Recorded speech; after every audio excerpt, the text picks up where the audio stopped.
Weekend getaways gone wrong. Welcome back to the channel. You know, for some, a weekend getaway means relaxing by the beach, exploring a new city, or cozying up in a cabin in the woods, but for the unlucky few in tonight's stories, it means anything but. Tonight, we delve into 3 terrifying true stories of weekend getaways that turned into nightmares. We'll explore the dark side of relaxation and adventure, where the line between fun and fear blurs into something sinister. Make sure to watch till the end, and don't forget to like and subscribe for more horror stories. Our first story takes us deep into the isolated woods of Washington State, where a group of friends decided to rent a secluded cabin for a weekend of fun and adventure. They found it nestled at the end of a long, winding dirt road, shrouded by towering pines and an eerie silence. The moment they arrived, an uneasy feeling settled over them, like an unwelcome chill that seeped into their bones. The first night they tried to shake off the unsettling atmosphere. They built a roaring fire, shared stories and laughed into the night, trying to ignore the strange noises that echoed from the empty rooms above. But as the night wore on, the noises grew louder, more distinct. Footsteps creaked on the old wooden floors, doors slammed shut on their own, and whispers seemed to emanate from the very walls themselves. One of the friends, a skeptic named Jake, tried to rationalize the events, attributing them to the age of the cabin and the tricks the wind could play. But even he couldn't explain the feeling of being watched, the icy breath on the back of his neck when no one was near. The second night, things escalated. They awoke to find furniture overturned, their belongings scattered across the floor as if someone, or something, had ransacked the place while they slept. Fear turned to terror when they discovered strange symbols etched into the dusty mirror in the main room, symbols that sent shivers down their spines.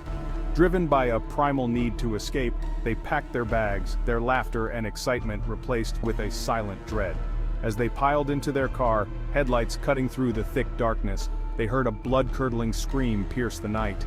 It was Emily, one of their friends, who had gone back for her forgotten phone. They rushed back to the cabin, hearts pounding in their chests, only to find Emily cowering in the corner, her eyes wide with terror, pointing a shaky finger at the darkened hallway. "It's there!" she whispered, her voice trembling with fear. "It's been watching us this whole time!" They never saw what lurked in the shadows, but they felt its presence, cold and menacing. They fled into the night, leaving the cabin behind, forever haunted by the memory of that weekend. They left behind the laughter, the friendship, and a part of themselves they knew they could never get back. The cabin remained abandoned, a testament to the darkness that lay hidden beneath its charming facade. Locals whispered tales of its sinister past, of a family that had met a gruesome end within its walls, their spirits forever trapped. And so, the story of the haunted cabin in the woods became a chilling reminder that sometimes, the most inviting getaways can harbor the darkest secrets. Our next story takes us to the desolate outskirts of a forgotten desert town, where an abandoned hotel stood like a decaying monument to a bygone era. It was here that a young couple, Sarah and Mark, drawn by the allure of the unknown, decided to spend a weekend exploring its crumbling corridors. The hotel, once a beacon of luxury and grandeur, now stood as a skeletal frame of its former glory. The wind howled through broken windows, carrying with it whispers of forgotten tragedies and the weight of 1,000 untold stories. Armed with flashlights and a thirst for adventure, Sarah and Mark stepped across the threshold, unaware that they were crossing into a realm where the living and the dead walked hand in hand. They wandered through dusty hallways adorned with faded grandeur, each room they explored revealing a new piece of the hotel's tragic history. As dusk settled, casting long, eerie shadows across the dilapidated walls, they felt a shift in the atmosphere. The air grew heavy, charged with an unseen energy that sent shivers down their spines. It was as if the hotel itself was waking up, its dormant spirit stirring from a long slumber. They heard faint laughter echoing from the ballroom, a haunting melody that seemed to seep into their bones. Drawn by an unseen force, they cautiously made their way towards the sound, their hearts pounding in their chests. The ballroom, once a place of joy and revelry, now stood empty, its once polished dance floor covered in a thick layer of dust and decay. Yet the laughter continued, swirling around them like a ghostly waltz. Suddenly the room plunged into darkness, their flashlight beams swallowed by an impenetrable blackness. Panic surged through them as they fumbled for their flashlight, their fingers brushing against something cold and clammy. As their flashlight flickered back to life, they found themselves surrounded by shadowy figures, their eyes glowing with an eerie light. The laughter intensified, morphing into a chorus of disembodied voices that seemed to close in on them from all sides. They ran, their footsteps echoing through the empty halls, desperate to escape the spectral horrors that pursued them.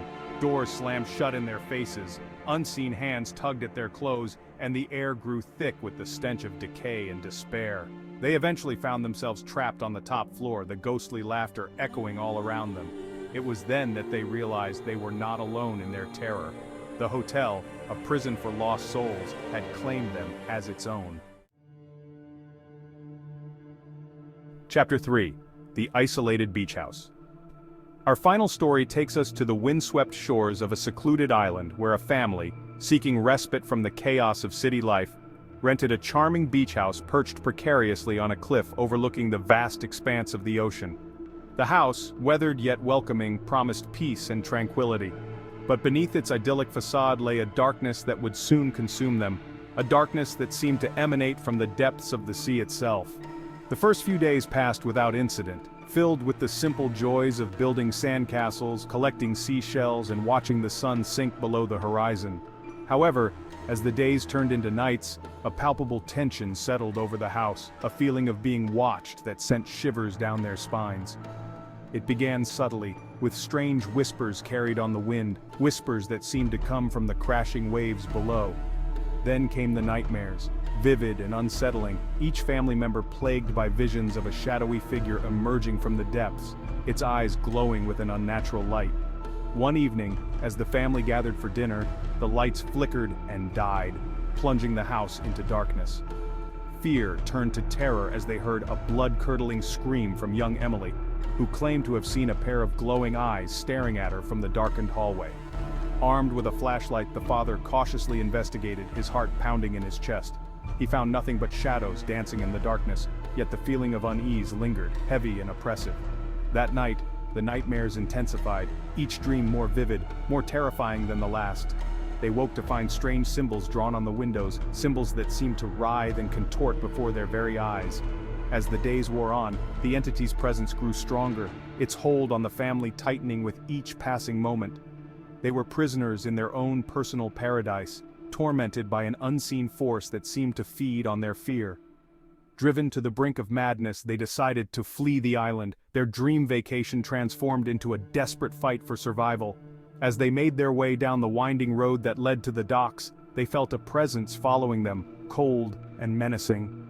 The ferry ride back to the mainland felt like an eternity, each crashing wave a reminder of the horrors they had left behind. They arrived back on shore, forever changed by their experience, haunted by the knowledge that some secrets are best left buried beneath the waves. Thanks for watching. If you enjoyed these stories, make sure to hit the like button and subscribe for more spine-chilling tales. Have a safe weekend, and remember, sometimes the scariest places are closer than you think.